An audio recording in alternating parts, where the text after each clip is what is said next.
Today we're talking about something a lot of men secretly struggle with but almost never admit out loud: why trying to impress women keeps backfiring, and what to do instead.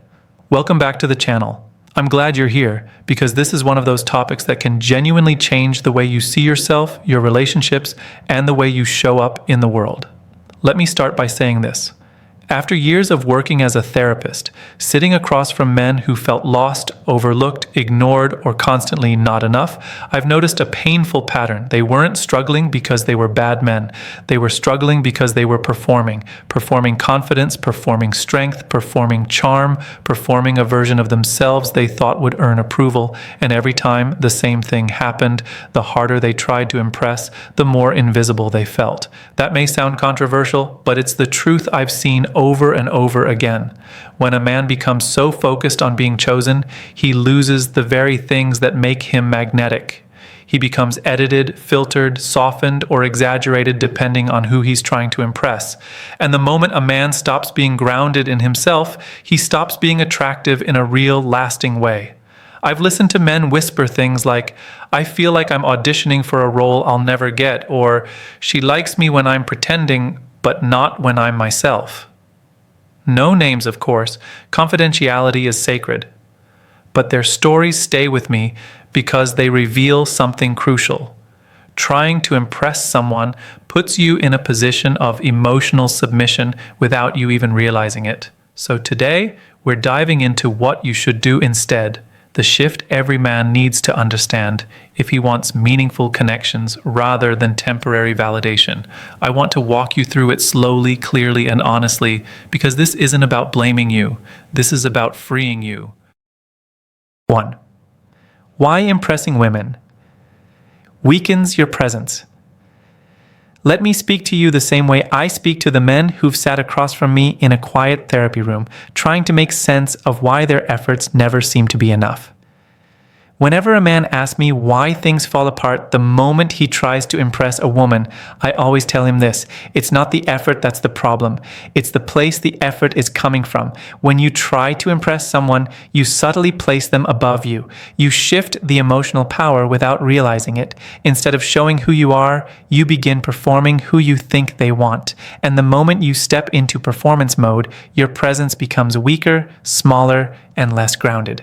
I've witnessed this pattern hundreds of times. A man walks in saying he did everything right, yet still felt dismissed or overlooked. He bought nice things, said the right lines, acted extra confident, maybe even tried to hide any vulnerability. But behind all of that, there's usually a quiet fear, the fear of not being enough unless he earns approval. Trying to impress someone is really just fear wearing a confident mask. And here's the reality many men don't want to face. When you try too hard, the other person feels the pressure. Even if you're being polite, charming, or charismatic, the energy shifts into something forced. It stops feeling natural. People sense when they're being performed for, and they pull back without always understanding why. Your presence weakens the moment you stop being grounded in your own truth. Women respond not to effort, but to stability, clarity, and authenticity. Those things can't be faked and they can't be performed. They have to be lived. If you've ever walked away from a date or conversation feeling drained, it's probably because you spent the entire time trying to maintain a version of yourself that wasn't sustainable. I've heard men say, "I don't want to be myself because myself never works." And every time I tell them the same thing: it's not your real self that isn't working. It's the performance of trying to be accepted. When a man is afraid to be himself, he leaks insecurity through every gesture, every sentence, every moment of silence he tries to fill. And insecurity, no matter how quietly it hides, always reveals itself. Your presence becomes strong when you're not trying to win anyone. When you show up calm, self-respecting, and rooted in your own identity, everything changes. You stop chasing reactions. You stop needing validation. You stop hoping to be chosen. And that shift is noticeable. People feel it. They respond to it. They trust it. Strength isn't loud. Strength is steadiness.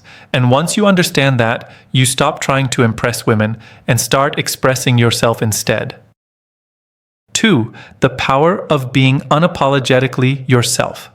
One of the most transformative things I've ever seen in the men I work with is the moment they finally stop apologizing for who they are.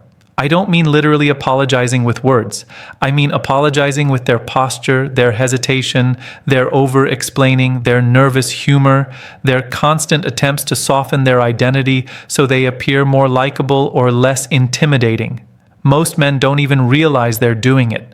They've learned to shrink themselves because somewhere along the way they were told that being fully themselves was too much, too direct, too serious, too emotional, too quiet, too intense, too honest. And the moment a man believes that story, he begins editing himself. I've seen this happen with men from all backgrounds, different ages, different personalities. They walk into my office exhausted, not because life is overwhelming, but because they've been wearing a version of themselves that isn't truly theirs. When you're constantly adjusting who you are to fit a situation, you never get to feel grounded. You never feel at home within yourself.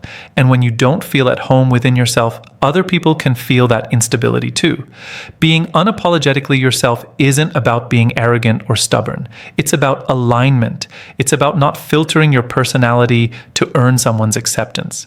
It's about trusting that who you are is already enough, and the right people will naturally gravitate toward you when you stop hiding behind a curated identity. I've had sessions where a man tells me he feels like he keeps attracting the wrong women. But when we really break it down, it becomes clear that he isn't attracting them. His performance is. The version of himself that he presents out of fear or insecurity becomes the magnet.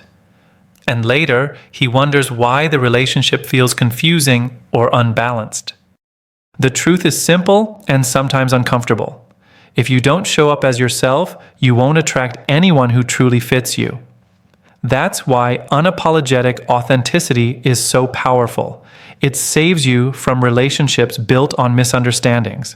It creates clarity from the very beginning. It filters out anyone who isn't aligned with your values, personality, or emotional style. It creates emotional simplicity instead of emotional chaos. And here's the part many men underestimate. Women trust men who are grounded in who they are. Not perfect, not flashy, not overly charming, just centered. When you show up with a steady sense of identity, not trying to impress, not trying to win approval, not trying to be the ideal guy, you become someone people can relax around. There's no guessing, no tension, no confusion. It feels safe, it feels real. The power of being unapologetically yourself is that you stop performing and start living. You stop chasing acceptance and start choosing connection. You stop bending to fit into someone else's world and start building a world where the right people want to join you. 3. How overvalidation creates emotional imbalance. One of the most common patterns I've seen in men who feel powerless in their relationships is something they rarely recognize in themselves. They give too much validation. Not because they're weak, not because they're desperate, but because they're hoping kindness will create connection. They think reassurance, compliments, generosity, and attention will build closeness. And sometimes it does, temporarily. But when the balance is off, something subtle and damaging begins to happen. I've watched countless men sit in front of me, confused and frustrated, asking why things shifted after they started giving more affection, more attention, more emotional availability. They say things like, "I thought I was doing the right thing," or "I wanted her to feel appreciated." There's nothing wrong with wanting to give. The issue is why you're giving. Whenever validation becomes currency, something you hand out hoping it will buy closeness, attention, or affection, it loses its authenticity. And people can feel that.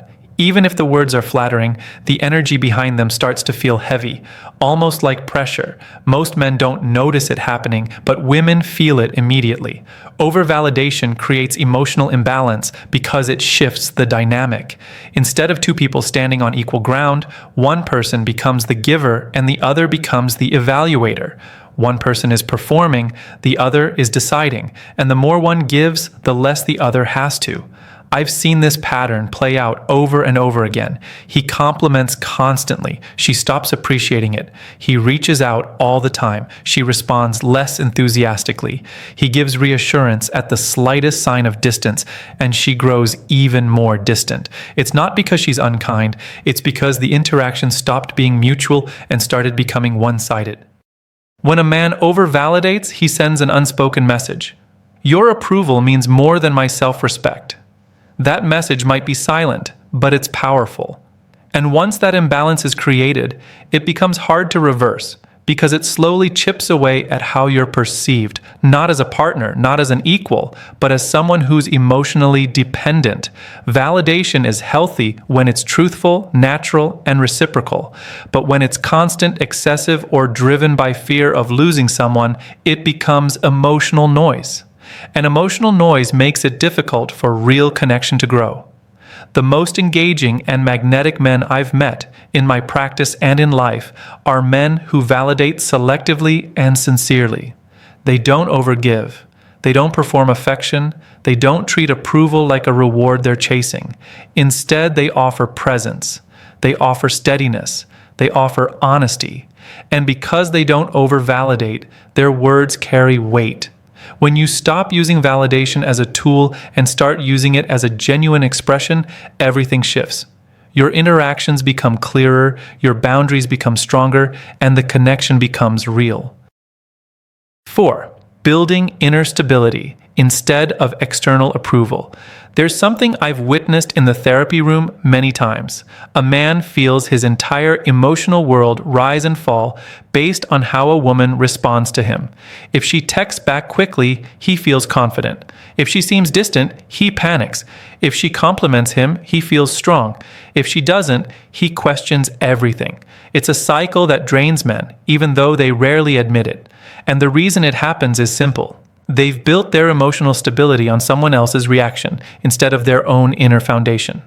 I remember one man who came to me during a difficult period in his relationship. He wasn't weak. In fact, he was accomplished, disciplined, and highly respected in his work. But the moment something felt off with his partner, a shorter message, a quieter tone, a delayed response, he spiraled internally. He couldn't focus. He couldn't relax. He told me, "I feel like my whole sense of peace depends on her mood."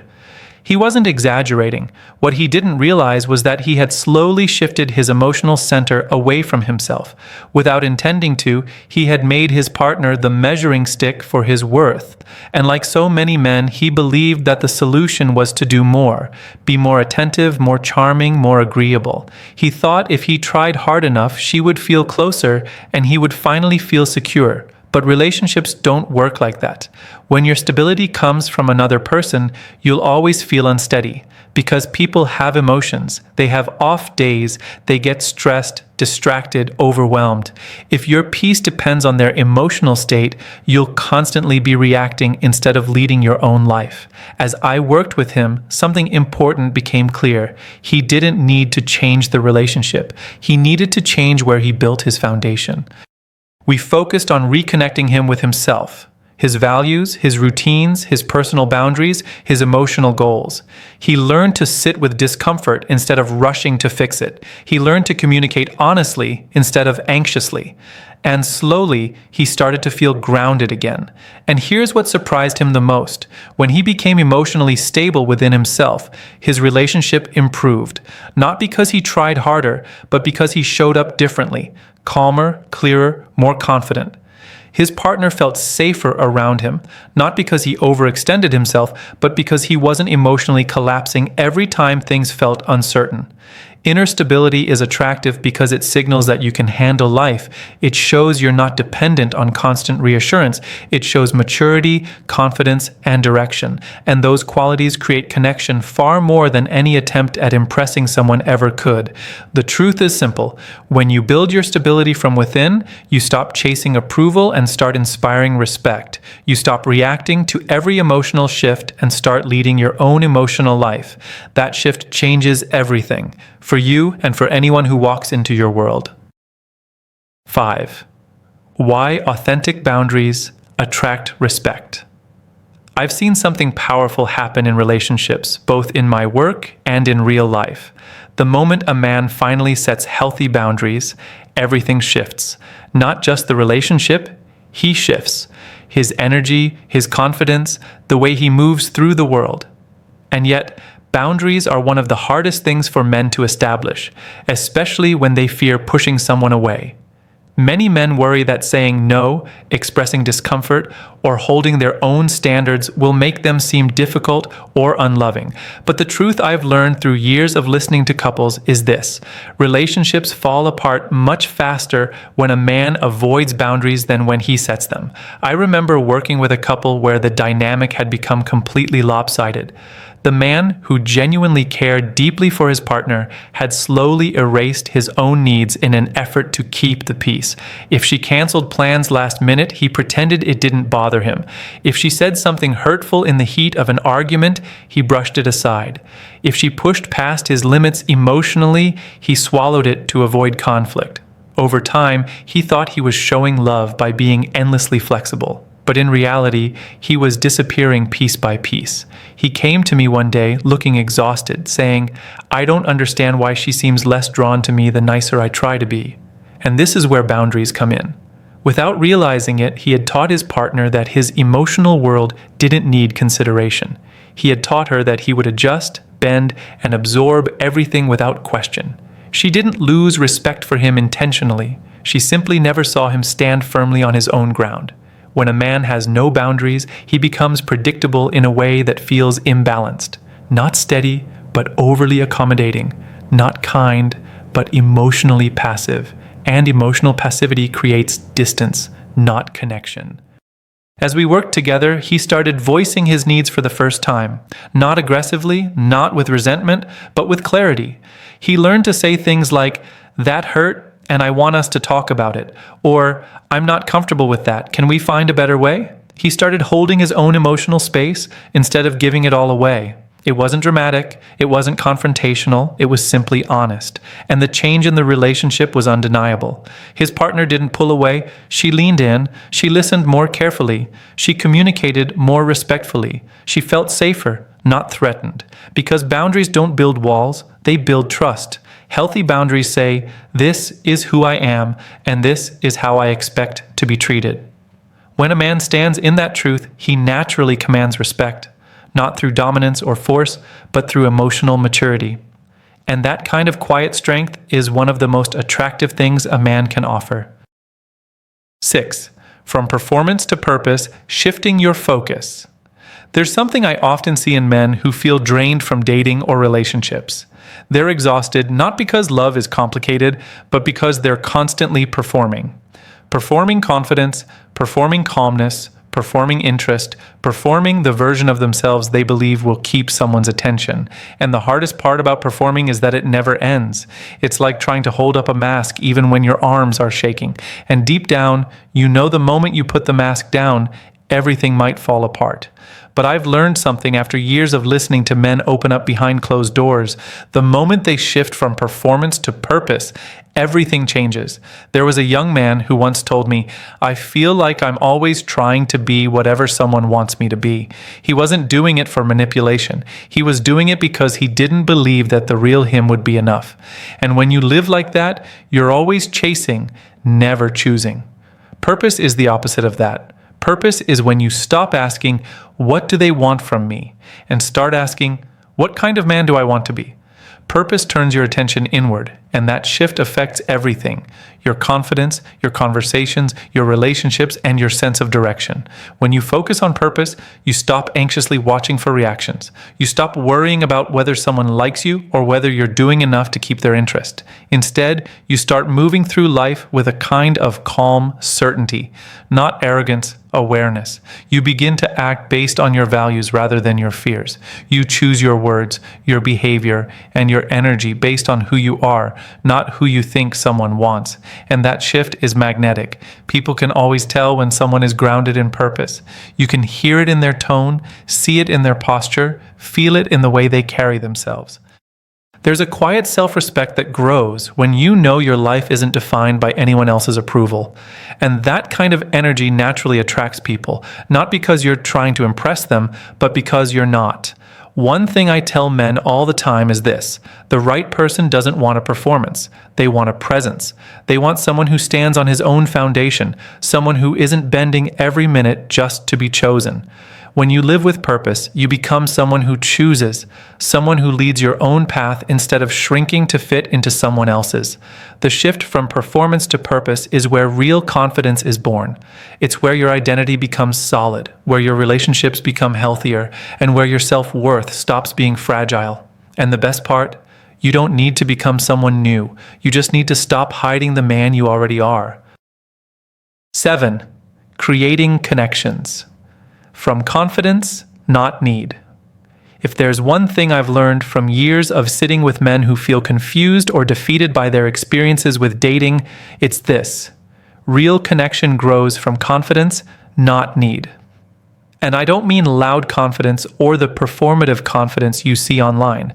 I mean the quiet, steady kind, the kind that comes from knowing you can stand on your own 2 feet emotionally. There's a moment I'll never forget from a session with a young man who felt completely lost after a breakup. He told me, "I feel like I can't breathe unless someone wants me." It wasn't dramatic. It was honest. He had spent so much time trying to be chosen that he forgot he had the power to choose too. And that's where many men unintentionally lose themselves. They approach relationships like auditions instead of mutual exchanges. But here's the truth: the strongest connections don't come from trying to fill a void. They come from 2 people who are already whole enough to share their lives, not cling to one another out of fear or insecurity. When your confidence is real, you're no longer trying to impress anyone. You're simply showing up as yourself. And that is far more powerful than any line, gesture, or strategy. People naturally respond to someone who isn't operating from emotional scarcity. You can feel the difference between someone who wants to connect and someone who needs to connect. One feels open, the other feels heavy. Confidence means you're not afraid of silence. You're not afraid of someone taking a little longer to respond. You're not afraid of saying, "This is what I need," or "This is what doesn't work for me." You're not afraid of walking away from situations that don't match your values. You don't bend your boundaries to earn affection. You don't chase someone who's showing you they're not ready. And you don't tie your self-worth to whether someone chooses you. That kind of steadiness changes everything. I've seen men transform simply by shifting their mindset from "I hope she likes me" to "let me see if we truly fit." That shift removes pressure from both sides. It leaves space for natural connection to grow instead of forced closeness. It allows you to be patient, observant, and calm, and it helps the other person feel safe, not overwhelmed. When you create connections from confidence, you no longer cling to the outcome. You focus on the experience, the interaction, the honesty, the compatibility. You allow things to unfold instead of trying to control them. And ironically, that's when relationships become stronger, because they're built on authenticity, not anxiety. At the end of the day, the most meaningful connections happen when you stop trying to impress, stop trying to perform, and start showing up from a place of emotional independence. That's when conversations feel lighter, interactions feel real, and relationships feel balanced. Confidence doesn't guarantee that every connection will last, but it guarantees that every connection will be honest, and that's what truly matters. At the end of the day, everything we've talked about comes back to one simple truth. You don't need to impress anyone to be worthy of connection. When you stop performing and start living from a place of confidence, your relationships become clearer, healthier, and far more genuine. You show up as a man who knows himself, who sets boundaries, who communicates honestly, and who doesn't rely on someone else's approval to feel steady. That shift is what separates temporary attention from real connection. Focus on becoming grounded within yourself, and the right people will naturally meet you there.